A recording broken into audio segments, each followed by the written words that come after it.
Hello there, this is Micah Wolf from United Wolves Productions, and welcome to another episode of Behind the Lens.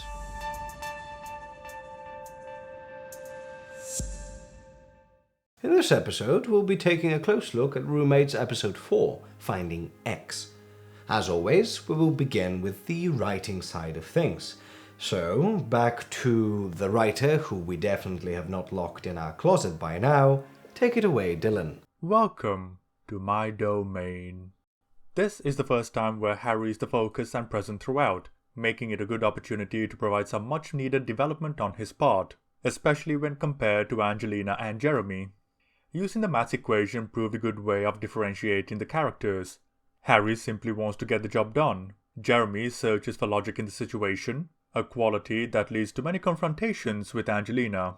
Angelina herself maintains her unpredictable nature, while being consistent with how she treats her roommates.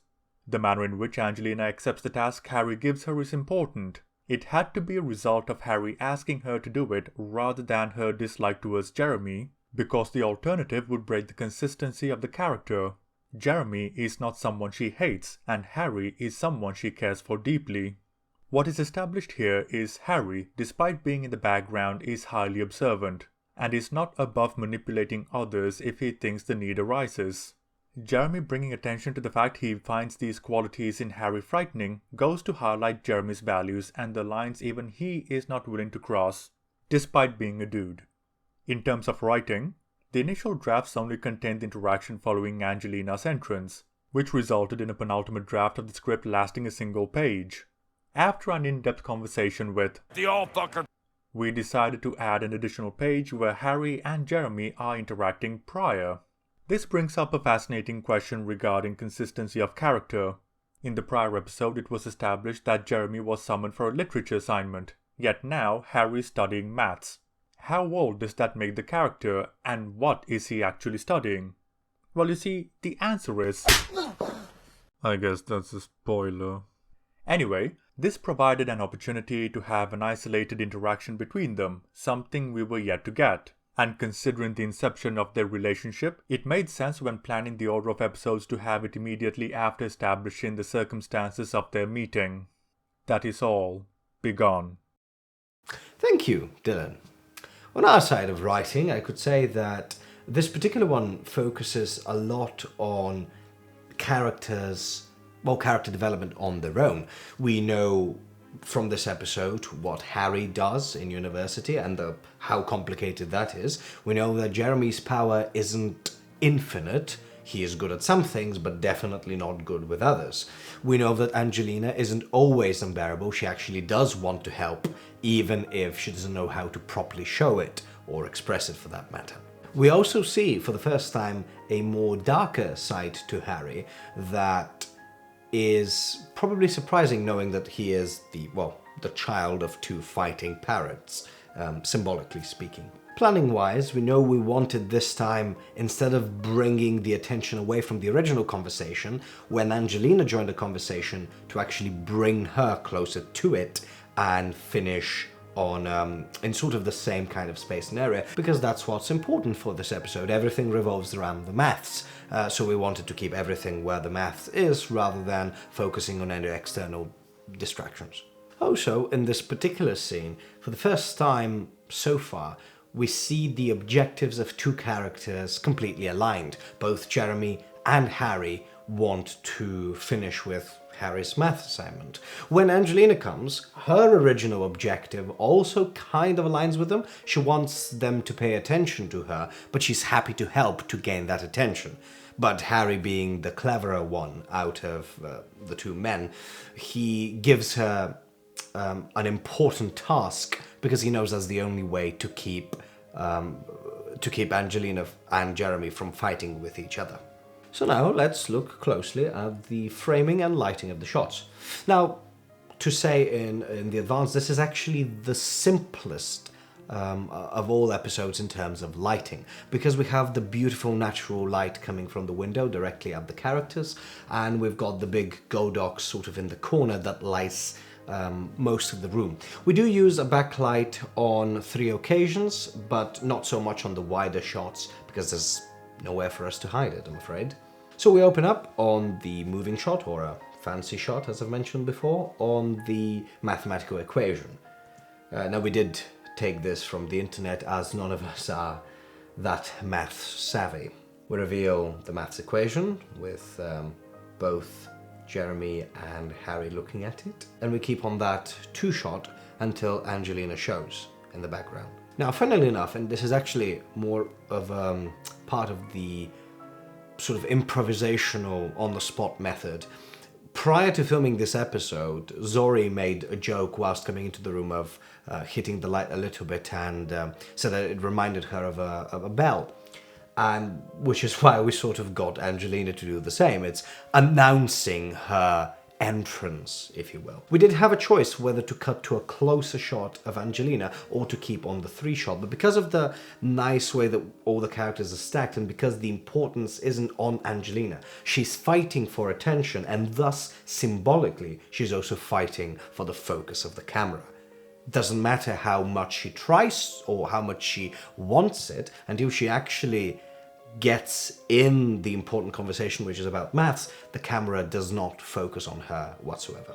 As she comes in to ask for more attention, the focus becomes less shallow, but she's still not in focus until she joins the conversation. Then as she moves around, we cut to an over-the-shoulder towards Jeremy because of the beginning of a very recognizable confrontational element. Now, in this particular shot, there is actually a backlight as well. The Godox is on on the frame's right, but on Jeremy's left. That lights all the three of them, and on the left side of the screen, but on the right side of the characters, is a small backlight that lights only Jeremy and Harry. When Angelina appeared in the previous shot, you could see a small backlight that sits on top of the stairs, but it's only used for her entrance there. We also wanted to show a slight power play here, which is why Jeremy is shot from above through Angelina's shoulders and Angelina shot from below from Jeremy, because technically she has the power of attention. She has the power to begin those arguments with Jeremy. As they carry on speaking, the focus then moves to Harry, who breaks them apart and says that she can in fact be helpful by asking her to sit down, and thus making her become on the same level as all of the three characters. But when she sits down, she immediately starts another argument with Jeremy, which is why the framing moves back to an over-the-shoulder. Now, something that really kind of bothers me here, but it was more to do with the space and the fact that we didn't have a good enough monitor at the time, is that the over-the-shoulder shots towards Jeremy and towards Angelina don't actually match in terms of framing. You could see that the shot towards Jeremy is quite tight. Angelina's head takes quite a bit of the frame, whereas in the over-the-shoulder shots toward Angelina, there's a lot more space, and you can also see a bit of Harry. Their small argument is willing to explode until Harry realizes that he has to do yet another thing to break them apart, and tears off a little piece of paper, which brings us back to a neat three-shot, but this time from a different perspective, when he asks Angelina to make a list of all the ways that they could kill Jeremy. That makes her retreat back on the couch. The reason why we place the camera here is that you could both see the depth of the entire flat. You could see all the three characters in the beginning, and when she takes the piece and goes back to the couch, she is still very much in the frame. But unfortunately now we've disposed, of course, with the backlight, because there's no space to hide, so everything's lit only from the Godox. Finally, we move to a slight OTS between Harry and Jeremy, because Jeremy just realized that Harry has a slightly darker side.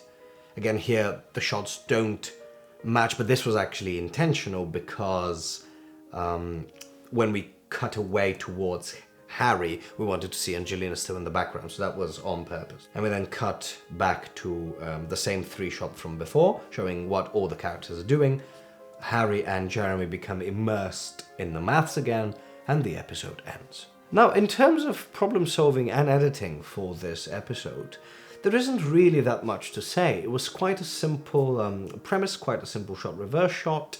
There is to be said that in this particular one we have the most tiring and complicated, well, it's not so complicated, but most tiring shot for a camera operator. because it is 42 seconds long. It starts from the math notebook and it carries on until Angelina moves for the over the shoulder. There was a lot of takes on this particular shot because a lot of things could have gone wrong. You could either not see the math properly, you could not frame Angelina properly when she enters, you could not frame the conversation between Jeremy and Harry properly. So it took us around 15 or 16 takes to get the shot properly, so it shows all the information. And even now it's slightly shakier than what I would have wanted it to be, but the space was very small. It wasn't the most comfortable position for our camera operator. I think she did a splendid job regardless. So without further ado, let's actually have a look at the whole episode and see what we could have improved. If there's anything from before that I didn't mention, I hope it pops up here. For the fifth time, just help me find what x is. Why are there letters in maths? It's the unknown quantity. Yes, it is quite shaky when the camera moves around Jeremy, but the space was incredibly tight, so I do wish we had more space here. Maths is maths. Why are there letters? What else you gonna signify the unknown quantity with? Well, I don't know. A dash? What if there are multiple unknown quantities? Well, then he's a shit mathematician. Just help me find what x is. Fine. Dan is mumbling slightly here, but we had a very good sound recorders on stage, so he managed to capture all of this. But this is on me, I should have stopped him. I'm here! Aren't you glad? Well, this is slightly annoying, although the announcement of her being here comes with the hitting of the lamp and creating the little bell noise. We actually don't see her hitting the lamp. And if the lamp didn't actually shake, we wouldn't have known what actually happened behind my enormous head. So that's on me to reframe properly for next time. Busy. Pay attention to me, Why? because it's me. We're trying to get some work done. I can help. What is it with you? I'm generous today. God help us all. The impact of my presence is too much for you to bear. The reason why her first line on an OTS is actually not on her when she says, I can help, was because we did film her arriving at her position and saying her line, but cutting from the 3 shot to her whilst Harry's still being there it was very sort of disjointed. There's a good rule of thumb that for you to cut between 2 shots, they have to be at least 35% different from each other, and the 2 shots here they weren't different enough. Which is why we cut to Jeremy. You have as much impact as a wet noodle in a hurricane. You're jealous, but don't worry, you two are acceptable. I guess you could help. How? Could you sit down? See, I'm helpful. You sat down. A blind monkey can do that. You would know. Says the woman who can't cook her own food. Jealous. Of what?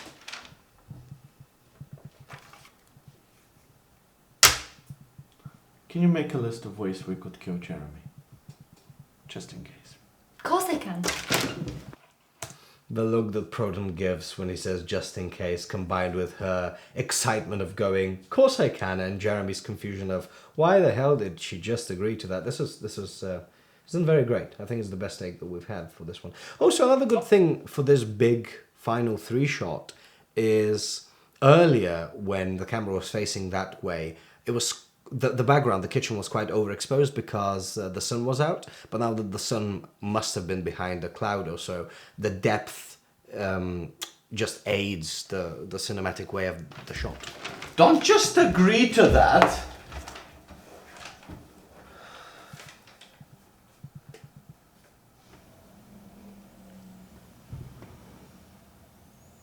You're frightening. When I need to be.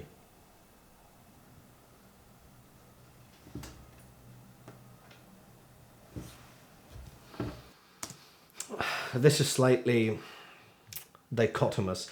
on one hand, Jeremy's reaction and understanding that Harry is actually much darker than he thought is great. On the other hand, that realization and that thought process, and then him deciding to continuously to help with his math, it brings the ending of episode 4 slightly down. It makes it slightly more laborious. I still think it works, but it's not as snappy as I'd wanted it to be. And that's the end of the analysis for episode 4, Finding X. Join us next time when we'll be looking closely at episode 5, Fire and Brimstone. In the meantime, let us know in the comments below if there's anything that we'd miss or anything you'd want us to expand on, be that in the pre-production, production or post-production of it, and we'll be sure to include it in a later episode. Also consider subscribing to our Patreon account so you can aid us in creating more content, both in the educational side and the entertaining side of things. And as always, like, share, subscribe, and hit that notification bell to stay up to date with everything United Wolves Productions. I've been Micah Wolf, and I'll see you next time on Behind the Lens.